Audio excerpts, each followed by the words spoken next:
What's up guys, and welcome back to another episode of the EAFC Career Mode. It's episode number 58. Perfect start for AC Milan in the last episode, winning our first game at the San Siro by 3-0. Today there's loads to get through, including deadline day with 76 mil in the budget. Lots more games coming, and to start with, we've got the Europa League group stage draw as well, where Milan will be taking on... No, don't want to skip deadline day, not just yet, if you don't mind, guys. In the group stage, Milan will be taking on... We don't know. It's Hakimi. It's gone to Luton. My goodness, making a statement there on the back of my departure. Where is it? Where's the group draw? Has it not come through yet? It's not come through yet. We'll find out after deadline day. Yep, Gabriel Long did help Luton win the Super Cup as well, so doing totally fine in my absence thus far. Pleased to see that as well. You know, a sign of a good manager is when they leave a team better off than when he found them. And right now, Luton are just getting better and better. So, yeah, deadline day is here. 75 mil in the budget. I would like to sign a couple more young players here for this squad, because squad depth is still a concern here. I'm not sure about Coxsmith. I mean, I'd love to bring him in, but to be fair, I mean, we could probably get him for under the valuation. And right now with Luton, with the depth that they've got, the depth that we kind of left them with, if you will, I just don't know how important the short king is to Luton anymore. I mean, to us, it'd be regularly in the first 11, if not come off the bench. But, you know, Alcaraz is still there. Kai Havertz has been bought in. I mean, Cox is at a very best third choice CAM, and that's at the very best as well. So I gotta say, I'm definitely considering it. Oh, what's happened to Adebayo? Where's he gone? I know that the Bartman has left, but Adebayo, where's he gone? It's always annoying when they start selling your key players, man, like directly after the... Where is Elijah gone to? No, what's he doing there? What? How? What is that? Do you remember when I said that I think EA have done some good work on the transfer market and it's getting better? Let me retract that. Are you kidding me? One of the best strikers in world football is now just going to sod off and go play mid... Listen, Salerno's a lovely place, don't get me wrong. So for retirement, I understand. But right now, he's in the form of his life. Yeah, I want to pick up a couple of young Italians for this squad, really. I mean, I'd love to bring in Baldanzi from Brentford, probably just slightly out of our price range. Sandro Tonali, again, I'm not sure, personally speaking here. And after Brighton qualified for the Champions League last year, I don't particularly want to go ahead and bring in Andorra as well, because he'll be playing CL football there on the south coast of England. But there are a couple of young Italian forwards that I'm quite keen on here, including this young lad at, funnily enough, Salernitana as well. Saverio Lombardi, 20 years old, absolutely rapid, got a long throw trait as well, and as an inside forward, I think this guy will be a brilliant fit. Just going to lowball Salernitana here. £12.5 million deal. No, we should be able to get him for, I'd say, if not market valuation, just under at 13 million. And yep, 13 million for Lombardi. That'll be a good deal, that. 4-year deal, 27 grand a week, and Saverio Lombardi is in from Salernitana. Really pleased that signing there. Doesn't seem as though he's got much potential, but I still think he will get a little bit better. Yeah, look at the stats here, and this guy to me seems like an ideal inside forward. Only the 1-star week for that will need to be worked on, but to me, I'd say change it from the left-hand side to the right-hand side, as he is left-footed. And I think this is where we get the best out of the guy. Again, agility, 91. Balance, 88. Good dribbling, great finishing, and really quick as well. To me, yeah, get that weak foot up and get this guy on that right-hand side. So I would say, personally, the weakest slot in the starting 11 is Fazzini, who we did bring in right at the start. We also signed Pabega. Reinder's in the final year of his contract. I'm probably going to let him go. And in the reserves, we've only got Longo, the youngster we signed from Sassuolo. You know, if there was ever a time to do it, it would be right now. Joel Cox at Luton, not valued as highly due to the amount of depth they've got in that position as well. 22 years old, 84 rated. And whilst at Luton, he's a bit of a bit part player, here at Milano, he would be a starter. It's going to be the return of the short king, finally leaving Luton on a permanent deal and coming to Milan. So for those new viewers, we always take our hero with us wherever we go. Gabriel Long might have been turned into the big hero, but right now at Luton, just too important there. He's surely, you know, if not now club captain, Adebayo's gone, vice captain. Whereas Coxsmith, obviously not quite regarded in the same position. And for 39 mil plus, no, that young wingback didn't want that. But I still think we can get him for around 40 mil, which is under the market valuation. Because Luton clearly don't have much plans for him in the first 11. Joel Cox, it's time to swap Power Court for San Siro. A 5-year deal, 75 grand a week, and Joel Cox is back with a manager that always believed in him. Yes, he's here at the San Siro for £40 million. And honestly, man, I still believe this guy can become, if not the star, then one of the main pieces. You know, that's a Vince McMahon meme that's going around right now with the dramatic somber music and his expression asking for the camera to cut. Dad, was Joel Cox another Docks cult hero? That's the reaction I'd have right now, because Coxsmith was supposed to be the star, and unfortunately injuries totally wrecked him. And I'm not ready to give up on him, man. I'm not ready to give up on him just yet. Joel Cox is in, and in this team, he will definitely be starting. So we're now down to 19 million. We might have enough, maybe one more signing, but I think that might well do it now. To be fair though, the squad is looking so much better than when we inherited it. We've sorted out the mess of a lack of depth. There are only 20 first team players now added to that. We've given them a new core with lots of good young players coming in, and also a nationalist feel. The Italians arriving as well. This team is so much better than what we inherited, even after a couple of big departures. Yep, I think I'm actually going to leave my money where it is now, with just 2 hours to go.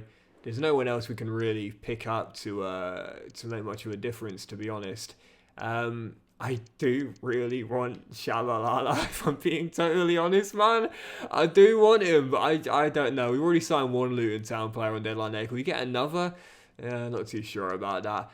Yeah, I think I'm going to leave the money where it is now. I'm happy with how the squad is looking. Much more depth to it as well. And I think if we carry over our budget for January, possibly play the pre-contract game, or for the new season as well, we'll have more to work with next season. I am going to leave my money where it is and end deadline day on the back of those two new signings. Lombardi coming in as a new squad winger, and Coxsmith to compete in our starting lineup as well. So the big deals in the window then, and sorry, on deadline day even, were Kudus going to Manchester City from West Ham with 67 million. Hakimi, like we saw, going to Luton Town from Real Madrid.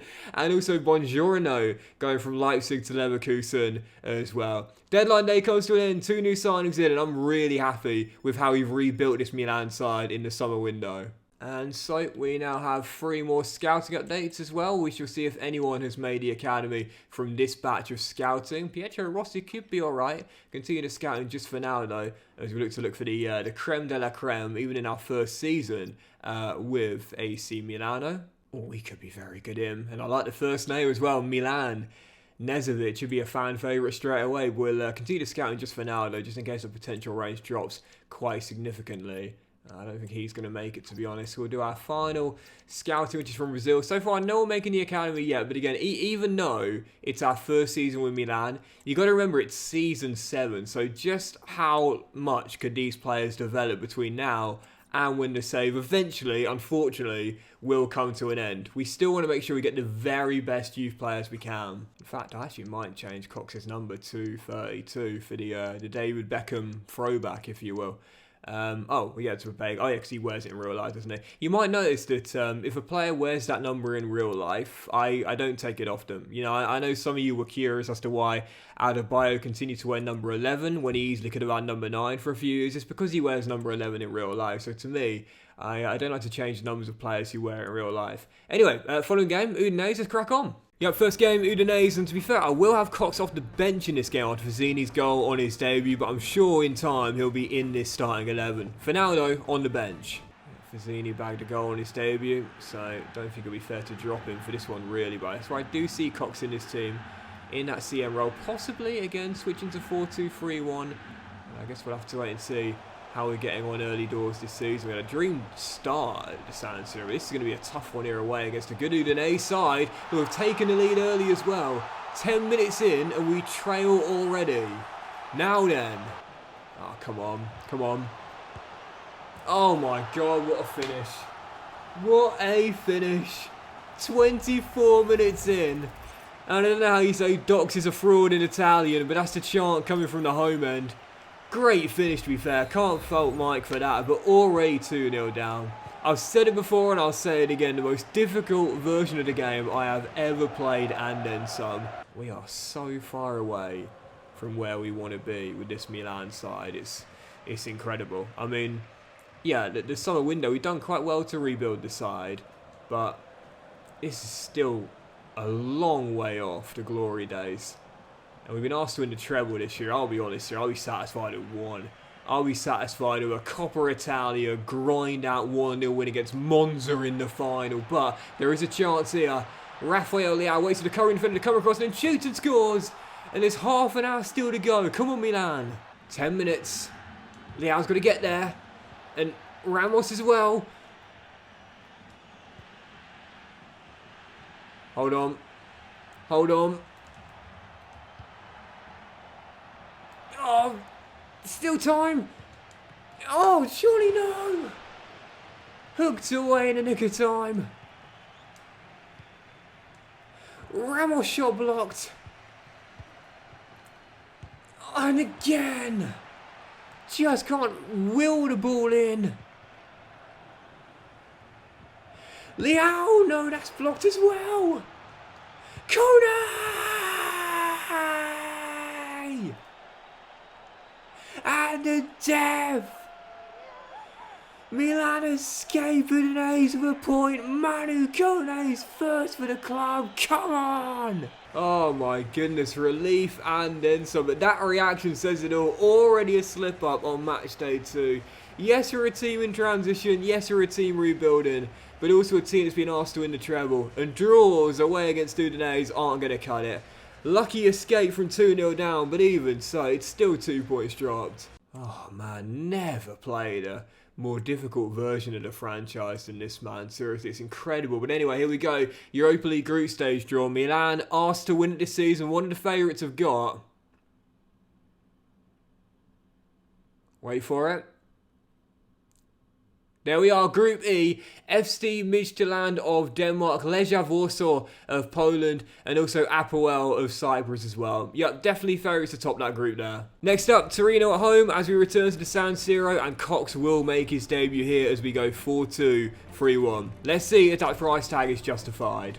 Still 0-0, half an hour in. Cox to Ramos, gets it back. Can he feed through Leao? No, but he can feed through Goncalo Ramos, who puts it just wide the post. Still 0-0. Got to take those chances, man. Got to take those. So, second half underway as Simons finds Cox and the offload, and this must be one. Rafael, as cool as you like. Leao with 2-2 gives us the opener against Torino and a debut assist for Cox as well. This is what's going to be a big decision for me, because I said coming in he'll be a starter, but we're not going to get much out of him playing in that natural CM role. He's better further forward when he can be more creative. Quick little offload to Rafael and a debut assist for the short king. 2-2 for our number 10. Milan have the lead. Ugarte, Xavi Simons, and there is the short king with a bit of skill and a beautiful ball from Cox. Ramos must finish. No, it's the post this time. Twice I missed a one-on-one with him. And Cox says, this is how you finish! Joel Cox, come over here! Wait, is it this side of the pitch? I think it is. No, it's not. But he stopped short regardless. What a dream debut for the short king. An assist and then a goal as well. Work back in, Goncalo to Cox. And the short king marks his debut with a brilliant performance. 2-0 Milan, that'll do it. Free kick right on the edge. Why is there only a 2-man wall? Well, I have absolutely no idea, but Cox is going to say, if that's the case, I'm going to lever that near post. Oh! Joe Cox wraps it up. 3-0 Milan, and that will do it. Free kick on the edge was won by Cox as well, and he just smashed it. Why was there only a 2-man wall? Torino throwing in the towel. But Joel wraps up a man of the match display with our second free kick goal of the save as well. £40 million spent. Question marks over his injury history. I said to the Milan fans, when this guy's fit, he's as good as anyone. Don't you worry about that. 2 goals and an assist for the short king. He's arrived at the San Siro. Milan back to winning ways, and what a beginning for the ex-Luton Academy grad. That was so weird, honestly. I won the free kick right on the edge, and I took it off Leao and gave it to Cox, and as soon as I did that, 2 of the players in the wall just ran off. They probably thought, Docks is so bad from free kicks, we don't even need to be here, man. Come on, give me some credit. And in the end, we punished him with our second free kick goal of the save. Perfect debut for Cox then, 2 goals and an assist. Let's see if we can keep it going heading into the next one away against Fiorentina. Yep, in Florence the following game for our first away day victory here as we take on the lads from Tuscany. Big clash. That's like the most disrespect you can show someone. Like, literally free kick on the edge and the players just go away from the wall. Don't worry about it. Probably won't hit the target, honestly. Dear, oh dear. I know I'm trash, guys, but come on, I'm not that bad, am I? As Coxsmith finds Simons, who's just going to get away from Jarrod Branthwaite. But that's the start we wanted from Cox, though. Aggressive early doors, in on his debut, and showing why, if he stays fit and healthy, he's as good as any other attacking midfielder in European football. He can set them up, he can score them himself, and Goncalo Ramos is still searching for his following goal after scoring on match day 1. Still 0-0. Oh, mate, win that well in Soppy. Simons with Ugarte to Cox. Lovely bit of skill. And a good ball out wide there to Soppy. Back it goes to Simons. Into Cox. Great build-up. It was a wonderful build-up. Just couldn't finish the move off. It's always the case with Doxy Boy. When there's a lovely passing move, you bet your bottom dollar he's not going to finish the move off. I just can't do it. There's a Ramos drills wide. Yeah, that'll do it. 0-0. 2 draws in 3, but both away from home, to be fair. I don't think we'll win many away games this season. It's our first year with Milan, and when we are away from the San Siro, it's going to be tough, especially at grounds like this one. Sometimes you just got to know when to take the point and call it a good result. Next up, Europa League group open up as we aim to get off to a winning start here. We've been asked to win the treble in our first season, and to be fair, out of all 3 competitions, I could see this being the most winnable of the lot. So let's get off to a good start and 3 points on match day 1. Nico to Nianzu, still tied at 0-0. As Larry Bennett, that Canadian regen of Alphonso Davies, offloads to Fazzini. In the middle is Goncalo. Missed a couple of sitters with him in the past 2 games, but ain't going to miss again. Goncalo Ramos redeems himself and gives us our first goal in Europe. Drills it home, 1-0 Milan.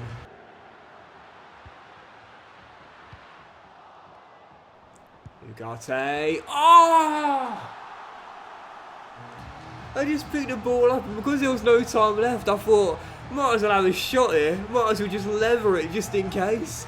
The referee blows for half time, and what a goal from Ugarte. That kind of reminded me of a long time ago now, back when Paul George was on the Pacers, but I remember when the shot clock, he thought it didn't reset, so he just levered it from like half court, and he ended up converting. That's exactly what Ugarte did. I thought the half-time whistle was going to be blown, so I thought I might as well take the quick shot, and in the end it hits the top corner. Glorious goal, Milan 2 up at the break. It's one of the coldest plays I've ever seen in NBA history, and the funny thing about it was that it was totally unintentional. Paul George didn't think the shot clock could reset, so that's why he took the shot. But if he was to be arrogant about it and say, you know, sometimes when players take a cross and it ends up going in by accident, if he was to be arrogant and say, no, I meant that, it would be the coolest thing ever, man, because it's the way he put his right hand out and say, don't worry about this, guys, I've got it. As Ramos almost scores our third there. Even so, 2-0 up, these points seem like they're in the bag. Well, that is going to do it. Easy money, boys, as we'll pick up the 3 points on match day 1. Yep, no doubt about it. San Siro needs to stay and remain a fortress this year. I know away from home our form's going to be inconsistent, so when we are here in Milano, we got to make sure we capitalise and win all of our games. Perfect start, 3 points on match day 1. And as we return to matters in the league, but stay at the San Siro, let's keep our winning start here in Milan going. Next up, Bologna at home. Cox straight from kickoff, throwing himself around. You love to see that. Aggressive work from Cox there. And he'll be rewarded for it too, because he can slip through Ramos, who almost took it in his stride. But we will get it back. With Cox. And Joel. Oh! The Cox has arrived in Italy. Joel Cox, the short king, with a contender for goal this season already. And I said to the Milan fans, I know this guy's got issues with his toe. I know his injury records. I know how frustrating it is. But when he's on his form, when he's healthy, he's as good as anyone else in this slot. Joel Cox with the dock skill move for those who watched my Player series last year. Fake Rabona, rainbow flick, volley. AC Milan up by a goal. Yeah, this is the skill move that if you watched my Player save last year, you'll know all about. It was the trademark Docks skill move, and Docks has passed it on to Cox. It's fake Rabona, it's rainbow flick, it's first time volley, and I only did it I think twice in my career, but I've given Cox my blessing, and he's just delivered a beauty. Milan in front, and what a start for the short king already. 3 goals and an assist as well. Already loving life in Milan. Couldn't have asked for a better start from Cox, man, seriously. But, oh, that's a great bit of skill as well, to be fair. 2 brilliant goals inside the first 90 minutes as Raimondo, with a nice bit of trickery, finds a bit of space. Maybe not quite as skillful as the Cox goal, but it's still a lovely bit of skill there. And a crisp finish into the bottom corner as well. So our league gone quickly. Bologna find the leveller. And again, these are the games we cannot afford to slip up in. Away against your Napolis, your Juves, your Inters. I mean, even though that will be technically at San Siro as well. No problem. But at home to Bologna, no, we need to win these games here. 5 minutes to go before the break. Xavi Simons has a man in the middle in Goncalo Ramos. Quite an inconsistent start with Goncalo, I must admit. But he'll get another chance here. And this is what he can do when he's clinical. He says, yes, I know, I've missed a couple of easy gimmies early, but I ain't going to miss again. Drills it home, and our number 9 gets his 3rd of the year. Gotta be honest here, despite the lovely goal we scored with Cox and the finish before the break with Ramos, I've not exactly been in control of this one here. And I guess in our first season with Milan, you know, if we have to grind out 1-goal wins every now and then, so be it. 15 on the clock, as we aim to keep our winning run going here at the San Siro. Bologna sniff a point. Yep, that is going to do it. We shall see out the 3 points, and if we've got to grind out those wins, then so be it. It's our first season. We can't expect to be dominant, but wins are wins no matter how you look at them. Big 3 points there. So, following the win, right now 5 games in. Top on goal difference. Very tight indeed though, early doors, so can't read too much into that. We'll have our next batch of scouting here. Still waiting for that first player to make the academy. Who's going to be the first? Well, I think our answer might be here. Massimo Martino. Looks decent. Looks decent. And to be fair, I might... Oh, wait, no, I was wrong. He was a decoy. Angelo Bianco. Put him in the academy. 2.9 million. Incredible starting overall, surely. But unfortunately, the wait for a Croatian or Brazilian will continue just for now. So I want to check him in the academy and see just how good he is. 66 overall to begin with. And already, 72 dribbling, 78 dribbling, 72 pace. And 81 dribbling is the official stat. This guy looks fantastic. Right, let's do one more and then we'll leave it there. Next up, Napoli away at the Stadio San Paolo. Underperformed massively last year and missed out on Europe altogether. But this season, I'm sure, will be a title rival. We travel to the Stadio San Paolo. Naples away. That's yours, Bennett. Well in, mate. And Hincapi to Pobega. And Rafael Leao jinks away from his man, spots an opening, brilliant dribbling, and offloads to Samuel. Can he finish? No, he can't. Good last-ditch block, as we're still tied at 0-0. Yeah, I had to rotate a lot of players this game due to fitness problems. No Joel Cox, no Scalvini, no Simons. This is our first real test of just how well we've built the squad in terms of depth. Listen, I've got no problems with our first 11, no problems at all, but... Again, we knew the depth was going to be one of the biggest problems we'd have this season, inheriting a squad of just 20 players. When we need to rest and rotate, just how deep can this squad go? Kvaratskhelia gives... Oh, look at that. Osimhen's got his face mask. No way. That might be the first time I've ever seen that in FIFA. Osimhen's got his face mask this year. This is the first time we faced him, so wow, that's crazy.